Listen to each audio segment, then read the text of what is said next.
इस चैप्टर की शुरुआत में हमें एक घोड़ा गाड़ी को दिखाया जाता है जिसमें अपना अमची होता है। अपना अमची किसी टी हाउस के बाहर जाकर रुक जाता है और अपने गाड़ीवान से कहता है कि तुम अब वापस जा सकते हो। गाड़ीवान को कुछ समझ में नहीं आता, इसलिए वो कहता है एक्सक्यूज मी, जिस पर अपना कैल कहता है क्या तुम चाहते हो कि मैं अपनी बात को फिर से दोहराऊं।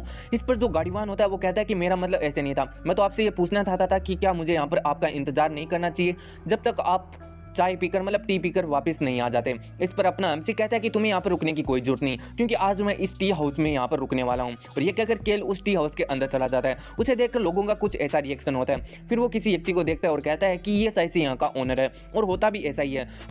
वो बंदा अपने एमसी का अपनी टी हाउस के अंदर वेलकम करता है और अपना एमसी उसे इंट्रोड्यूस कराता है, जिसका कि नाम बिलोस होता है। अपना एमसी कहता है कि ये काफ़ी ज़्यादा ही अमीर है। फिर वो उसको देख रहा होता है और कहता है कि देखने से तो ऐसा लगता है जैसे कि ये कोई पिगी बैंक हो जिसके अंदर काफ़ी ज़्यादा ही रुपए हों। ये कहकर वो अपने पास से कुछ कॉइन्स निकालता है और टेबल के ऊपर रख देता है और कहता है कि मैं आज यहाँ पर रुकने वाला हूँ, इसलिए जो तुम्हारे इस फ्लोर का 3rd रूम है मुझे वो चाहिए, और मुझे कुछ एक टी भी वहाँ पर पहुँचा देना। और फिर वो पूछता है क्या तुम्हारे यहाँ कुछ नॉवेल्स और पोएम्स की बुक्स हैं, जिस पर बिलोस कहता है कि हमारे यहाँ पर काफ़ी ज़्यादा ही इंटरेस्टिंग नॉवल और पोएम की बुक्स हैं। इस पर अपना एमसी कहता है तो ठीक है, फिर एक चाय का कप और कुछ इंटरेस्टिंग सी बुक्स मेरे तुम रूम में पहुंचा देना। जिस पर बिलोस भी कहता है कि समझ गया।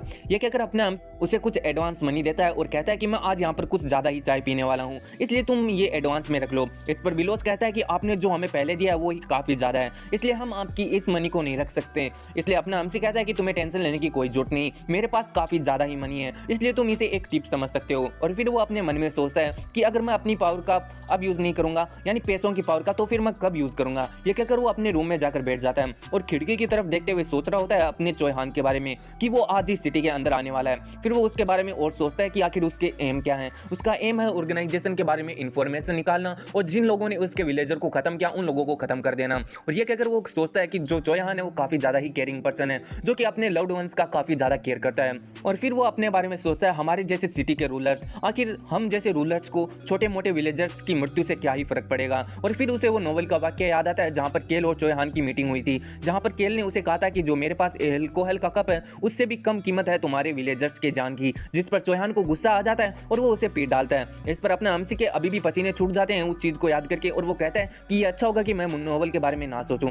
तभी उसकी नज़र जाती है खिड़की के बाहर, जहाँ पर चौहान आ चुका होता है दरवाजे के बाहर, जहाँ पर 2 गार्ड्स ने उसे रोक लिया होता है। अपना एमसी इंट्रोड्यूस कराता है कि ये चौहान है, और जो ये 2 सिटी गार्ड्स हैं वो उससे उसका आइडेंटिफिकेशन कार्ड मांगेंगे, जो कि चौहान के पास नहीं होगा, इसलिए वो वहाँ से चला जाएगा। भले ही वो अभी सुबह यहाँ पर काफ़ी ज़्यादा ओबीडियंटली चला गया हो, लेकिन वो शाम के समय दीवार को कूद कर फिर से सिटी के अंदर आ जाएगा। और इसके बाद सिटी में आने के बाद वो मिलेगा केल से, जिसने काफ़ी ज़्यादा ड्रिंक करके रखा होगा, और उसके बाद में इन दोनों की लड़ाई हो जाएगी। और इसके साथ ही वो ये कहकर उस रूम से उठ जाता है और बाहर जाने लगता है, और बिलोस से कहता है कि जो मेरा रूम है उसको किसी को भी हाथ मत लगाने देना, क्योंकि मैं थोड़ी देर के बाद में यहाँ पर आने वाला हूँ। इस पर जो बिलोस होता है वो भी कहता है कि ठीक है मैं समझ गया। ये कहकर अपना एमसी उस दरवाजे से बाहर निकल जाता है। उसके बाहर जाते ही सभी लोग काफ़ी ज़्यादा ही रिलीफ महसूस करते हैं और कहते हैं कि आखिर आज जो केल है उसने बिना किसी चीज़ को तोड़े हुए यहाँ से निकल गया, और ये सोचकर वे लोग काफ़ी ज़्यादा ही शौक हो रहे होते हैं। अपना एमसी बाहर खड़ा उनकी बातों को सुन रहा होता है, और फिर वो आसमान की तरफ देखता है और कहता है कि मुझे अब जल्दी से जल्दी स्ट्रॉन्ग बनना होगा, क्योंकि फ्यूचर के अंदर मेरी मीटिंग और भी चौहान जैसे पावरफुल लोगों से होने वाली है।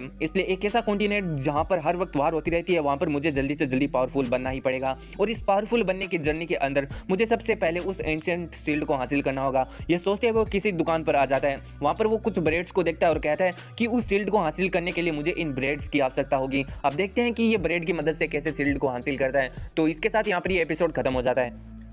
पिछले एपिसोड में हमने देखा था अपना एमसी उस ब्रेड वाली दुकान पर जाता है, जहां का दुकानदार अपने एमसी को देखकर काफ़ी ज़्यादा हैरान परेशान हो जाता है और सोचता है कि कहीं ये तोड़ फोड़ तो करने नहीं आया, लेकिन फिर भी वो अपने एमसी का वेलकम करता है। अपना एमसी उसका ऐसा बिहेवियर देखकर सोचता है कि अब तो मुझे इन चीज़ों की आदत सी पड़ गई है, और फिर वो उस दुकानदार से कहता है कि मुझे थोड़ी ब्रेड चाहिए, जिस पर जो दुकानदार होता है वो भी थोड़ा हैरान हो जाता है। अपना एमसी कहता है कि मुझे यहाँ से लेकर यहाँ तक जितना भी टेबल के ऊपर ब्रेड है वो मुझे चाहिए, और वो फिर वहाँ पर एक टेबल पर कॉइन रख देता है और कहता है कि उन सभी ब्रेड को पैक कर दो। लेकिन जो दुकानदार होता है वो तो अभी भी उस कॉइन को ही देख रहा होता है, इसलिए अपना एमसी कहता है कि अगर तुम नहीं चाहते कि मैं तुम्हारे यहाँ से ब्रेड लूँ तो मैं कहीं और भी जाकर ब्रेड्स को ले सकता हूँ। जिस पर जो दुकानदार होता है वो कहता है कि मेरे कहने का मतलब ये नहीं था, और वो फिर मतलब तेजी से ब्रेड्स को पैक करने लगता है और वो पैक करके अपने एमसी को दे देता है। अपना एमसी उन सभी ब्रेड्स को अपने कंधों पर उठा लेता है और कहता है कि मुझे ये पहले से ही पता है, लेकिन फिर भी मैं ये कहना चाहूंगा कि ये जगह मेरी कोरिया से बिल्कुल ही अलग है, ये सच में एक फैंटेसी वर्ल्ड कहलाने के लायक है। फिर वो किसी गली के अंदर चला जाता है और कहता है कि मुझे जल्दी से जल्दी इस पैलेस को छोड़ना पड़ेगा, लेकिन अपने एमसी के पीछे दिखाया दिखाया जाता है जहाँ पर 2 बेगर्स उसका पीछा कर रहे होते हैं।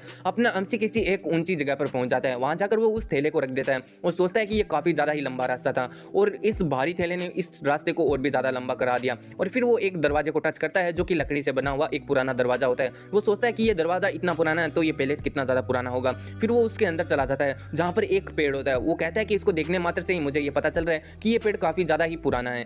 तभी वहां पर कोई आता है और कहता है कि तुम वहां पर नहीं जा सकते, वो पेड़ एक मैन ईटिंग ट्री है। अपना अमसी उन तरफ देखता है तो पता चलता है कि ये बेगर्स होते हैं जो कि कह रहे होते हैं कि ये एक मैन ईटिंग ट्री है। और वो फिर उससे कहानी बताना शुरू करते हैं कि जितने भी लोगों ने इस पेड़ के ऊपर लटक कर फांसी खाई है वे सभी रात के समय में मम्मीज बन जाती हैं और रात में इधर उधर घूमने लगती हैं। जिस पर अपना अमसी हंसने लगता है और कहता है कि ये वो पेड़ है जिसकी मैं तलाश कर रहा था। फिर अपना अमसी हमें एक कहानी सुनाता है कि बहुत समय पहले एक व्यक्ति हुआ करता था जो कि खाने से बहुत ज्यादा प्यार करता था। उसे खाना खाना बहुत ज्यादा पसंद था, लेकिन उसके जो टेम्पल वाले थे वो इसकी इस पसंद से काफी ज्यादा ही तंग आ चुके होते हैं, इसलिए वो उसे उस टेम्पल से निकाल देते हैं। और टेम्पल से निकलने के बाद उस व्यक्ति के पास खाना खाने के लिए कुछ भी नहीं होता, इसलिए उसकी भूख से जान चली जाती है। और जहां उस व्यक्ति की बॉडी को दफनाया गया था वहां एक पेड़ उगाया था और जो कि पेड़ मेरे अभी सामने है। फिर वो हमें बताना शुरू करते हैं कि जो ये पेड़ है इसके अंदर उस व्यक्ति के ग्रजेस छुपे हुए हैं जो कि ग्रजेस अब एक पावर के रूप में बदल चुके हैं। पावर यानी उस शील्ड के रूप में जिसे बिल्कुल भी डिस्ट्रक्ट नहीं किया जा सकता। और फिर वो यहाँ पर एक खोल देखता है और कहता है कि अच्छा तो ये यहाँ पर है, लेकिन पीछे से वो जो बेगर्स होते हैं वो कहते हैं कि नहीं तुम ऐसा नहीं कर सकते, वो एक मैन ईटिंग ट्री है।